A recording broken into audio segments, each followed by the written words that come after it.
Hi, this is John Rowell for the Rowell Report. Today is Tuesday, October 21st, 2025. Recently, I updated the channel logo and banner.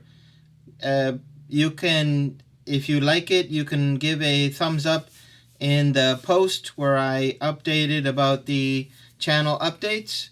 So I'd like to hear back from you if you like the logo and banner. Anyway, let's move on to the news today. There's so much going on. This was a very busy weekend. So we had previously we had the discussion of the Tomahawk missiles.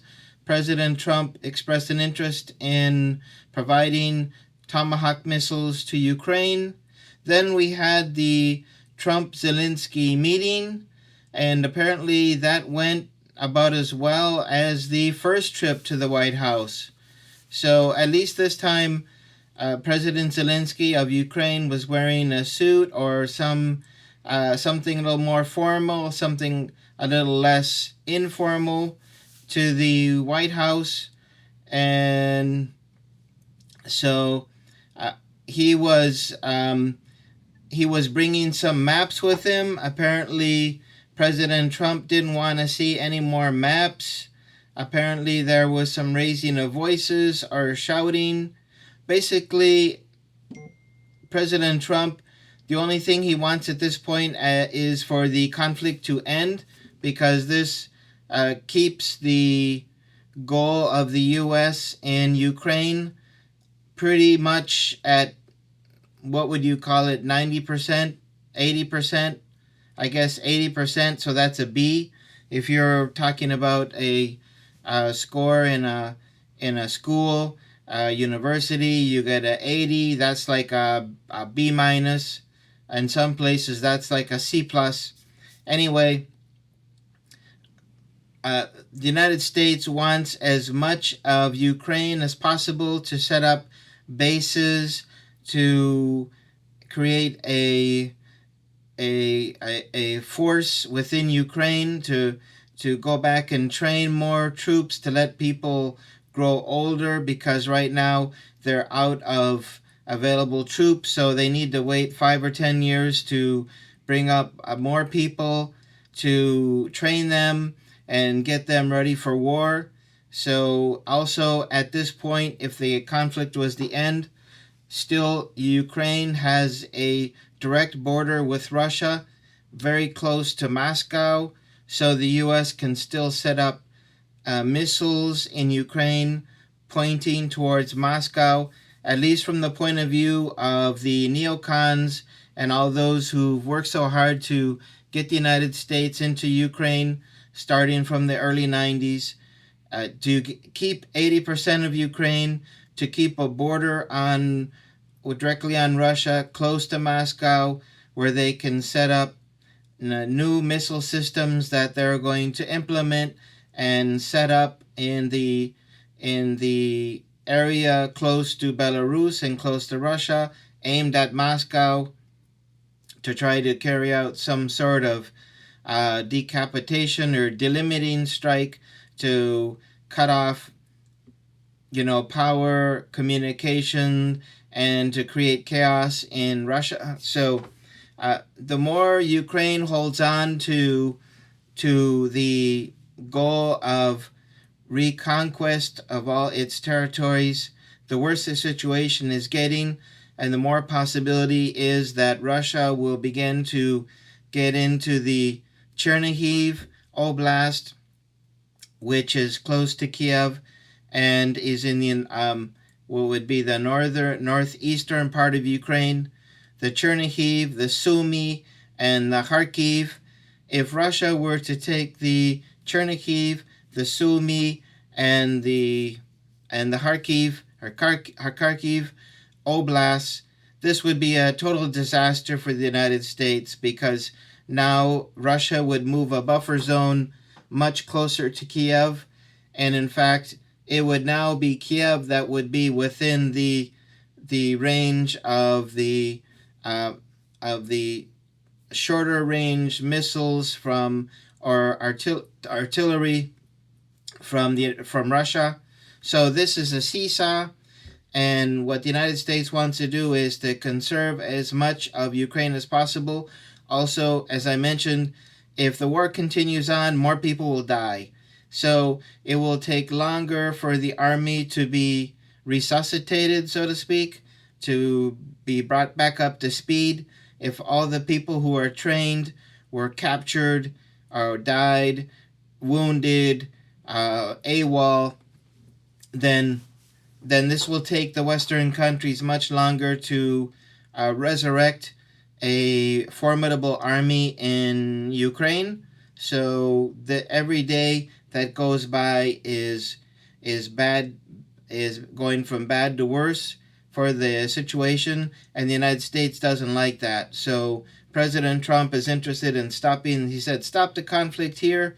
Everyone go home to your families." Of course, we know that President Trump doesn't really care about human life.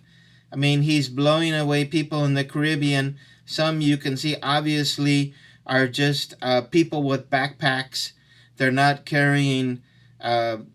If you've ever seen one of these drug running boats, you know that they use would be like giant duffel bags that are loaded up as high as possible, or some kind of, they're maximizing space. They got a couple of people, and they don't have 6 people, they don't have 8 people, they don't have 4 people, 2 maximum.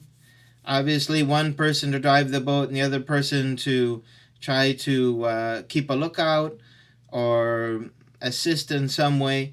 So this, knocking off of people in the Caribbean, most of whom seem to be either migrants or even fishermen. So all this tells us that President Trump really doesn't care about life too much. And all this talk about thousands of people dying, beautiful young men, and we hear it over and over and over and over again. So basically, Trump just wants the line to stop now. And as the line moves back, this is gonna get worse, because then we're talking about Zaporizhia, we're talking about Kherson, and boom, we're talking about Odessa. Once Russia gets to Odessa, then we're talking about Transnistria. So anyway, President Trump just sees bad news in the future. So anyway, he's trying to tell President Zelensky, stop, give up, come to an agreement. They have a good offer on the table, take it. And basically the idea is take it with some caveats, like take it, but now rebuild the army. Take it, but now make an effort to infiltrate these areas where where Russia has conquered, and try to infiltrate to create havoc, chaos, destroy the power grid, whatever. And so Russia continues to move Ukraine back. Ukraine is in a worse and worse position. So anyway, you can see President Trump is getting very anxious and worried, and it's not because of the loss of human life. We know that just because of the bombs the U.S. sent to Israel to bomb Gaza, the bombing of these fishermen or migrants in the Caribbean. There could be a drug boat there, but you see that's obviously not the prototype drug running boat. And so questions should arise that don't arise among the adoring media that only want to get on the good side of the president. So anyway, getting back to the whole Trump-Zelensky meeting that finished horribly for Zelensky. They didn't even have a joint news conference together. Zelensky had to exit the building, go across the street, and into a public area where there were some microphones, and had to give his conference there. So obviously things took a turn south very quickly. President Trump made it very clear he doesn't care about the part of Ukraine that they've lost. It's gone. Forget about it. Just draw the line. What's on the one side is Russia. On the other side is, and or will be NATO. So that's what President Trump wants, is NATO on Russia's border. And he still has that within his possibility to do that. So you can see that the anxiety, the anger, everything that Trump was pushing out. This is what explains his behavior. So you say he's erratic, inconsistent. You're not even understanding what he's trying to achieve. He's trying to keep basically the possibility of having NATO on Russia's border within 400 kilometers of Moscow, and with that they can set up missile systems. So anyway, we can see that this was a disaster for Zelensky because he doesn't want to accept what the United States wants for Ukraine. He's thinking, I want to keep, I want to keep being that hero that everyone is talking about. They said I could win it all back, and now I can't.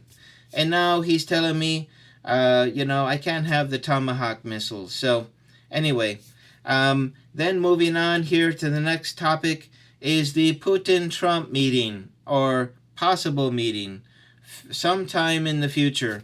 Lavrov and Rubio were talking about setting up an agenda, and they couldn't even get to an agreement on a basic agenda. So you can see that these two sides are very far apart. So you take President Trump with a great distance with Zelensky, and President Trump a great distance away from President Putin. You can see that peace is not in the immediate future anytime soon. And Ukraine doesn't want to give up, and certainly Russia is on the offensive. It knows that Ukraine has about a year left or so, maybe 2 at the most. It can still look for soldiers.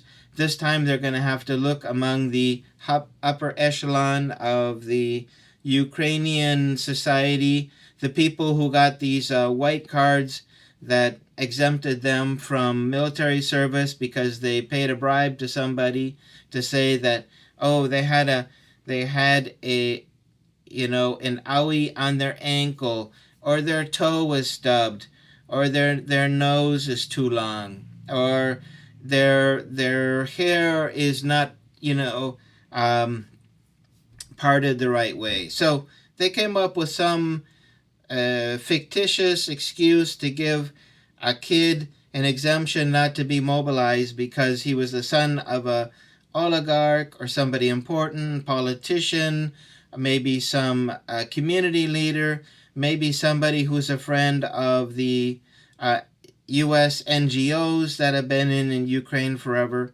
So anyway, all these people can definitely be mobilized, but there will be a big pushback before they're picked up. Things will have to be pretty extreme for the recruiters to start going to Kiev and start grabbing off the streets all these oligarch, snobby, wealthy, indifferent kids off the street who really could care less about anything except what restaurant they're going to go to or what girl they're going to pick up. So anyway, this regarding the Putin-Trump meeting, it's off. Who knows when they might have a meeting? I think when Trump starts to, when Putin is starting to get those kind of gains in Ukraine that are really going to make the West tremble and sweat, that's when we will see a meeting. So basically, when Russia gets to Zaporizhia, when they get to Kharkiv, when they get to Sumy, I think definitely we will see a Putin-Trump meeting. And Trump will come in, now is the time, I'm going to send in the Tomahawks. Because Trump never said he wouldn't send it. He just said it's not the time. So this will be when their backs are totally against the wall. The Tomahawks will definitely go. I think right now President Trump still wants to see what Ukraine, the MI6, Germany, France have up their sleeves, and he wants the Europeans to start taking some ownership of this, what they haven't taken. So anyway, the context of the Tomahawks, the Trump-Zelensky meeting, the Putin-Trump meeting, all of this has been very bad news for Ukraine, very good news for Russia. Russia is on, the front foot. It's heading towards achieving its goals in Ukraine, and Ukraine is backpedaling, trying to find some place in which it can anchor itself, which it can put itself in a place where it can be hard to dislodge, because right now they're starting to work through all those defensive lines that were prepared over a period of 6 months, a year, or years, and they're starting to get into area where they're just going to start digging and try to come up with some form of defensive line. So they're behind the 8 ball, and they're not looking like they're catching up. Now, regarding the so-called shadow fleet, this is the point where the Europeans are going to try to enter in to try to cut off the shipping in the Baltic and Baltic Sea, and they will kind of try to come up with some excuse to board these ships. Of course, Russia said, be careful, you're getting into very murky waters if you try to start boarding all these ships, because you are basically touching the most sacrosanct laws in the planet, which is the respect of shipping. So when you're shipping and you're on the high seas, and a country goes in international waters or where there's innocent passage and board ships, then some countries will take a very strong stance to send a message, to teach a lesson. And so I think that's definitely around the corner. The Europeans continue to talk about how they can come up with some modality to get away from the international laws and create their own set of laws. And this is going to be definitely a spiral in which Russia and the European countries will start to have more of a conflict, and the Russia-Ukraine conflict will take kind of a back seat, and the Europeans will try to step in to impede Russia in some way, to carry out some form of sabotage. So I think the Russians are aware that they can't rescue any relationship with the Europeans. The Europeans are gone. They don't want to restore any relationship, either economic or political, with Russia. So now we're going to be heading straight towards a head-to-head conflict. So the so-called shadow fleet, which is just a fictitious concept because there is no fleet. These are all individual ships owned by companies and countries, and has nothing to do with any kind of a fleet. They're not managed all together, and they're not Russian ships. They may be insured by Russia, but they're going to carry flags from many different countries, so they're not necessarily Russian, so they call them Russian Shadow Fleet, which is all a complete made-up concept to try to come up with some justification to stop them, to board them. And so anyway, we will see more movement in that. I can guarantee you that. And finally, Pokrovsk. I made a video about Pokrovsk endgame revealed, and so sorry about all the dings. Anyway, the Pokrovsk battle is coming into its conclusion. Russia's closing in on the edges, and the soldiers that are on the southern part below Pokrovsk and Mirnograd, or as they're called by the Russians, Dimitrov, these are going to be trapped. They will either have to make a run for it, in which the survival rate will be really low, or they can give up, or they can wait for soldiers to try to come and break them out. So anyway, this is a tough situation for Ukraine. And so for the Ukrainian soldiers who are there in the Pokrovsk area, that obviously it's going to fall. Hard to say exactly when, but it'll be soon, maybe within a week. This is the slow work. They have to go street by street, building by building, basement by basement to get through this area. And they're through most of Pokrovsk, but they haven't really reached too deep into Mirnograd. So it looks like the Ukrainians are pretty well situated in Mirnograd. So now we're going to see the heavy artillery, the Fab 500 or 3,000 bombs coming in. They're going to see, everything they can do to try to dislodge the Ukrainians from Mirnograd / Dimitrov. And so there isn't any way at this point, according to what we can see, that the Ukrainians can rescue the situation. The best thing for them is the soldiers who are trapped to give up, save themselves. Eventually they'll be traded and they'll come back in at some point in the future, or they could try to make a break for it, but the survival chances are very low. So anyway, this is a summary of the most important news since my last video, and so we'll continue to monitor all these situations. I thank you for joining me today, and if you've got to this point in the video, I certainly hope that you can leave a like and subscribe if you're new, and if you are, welcome.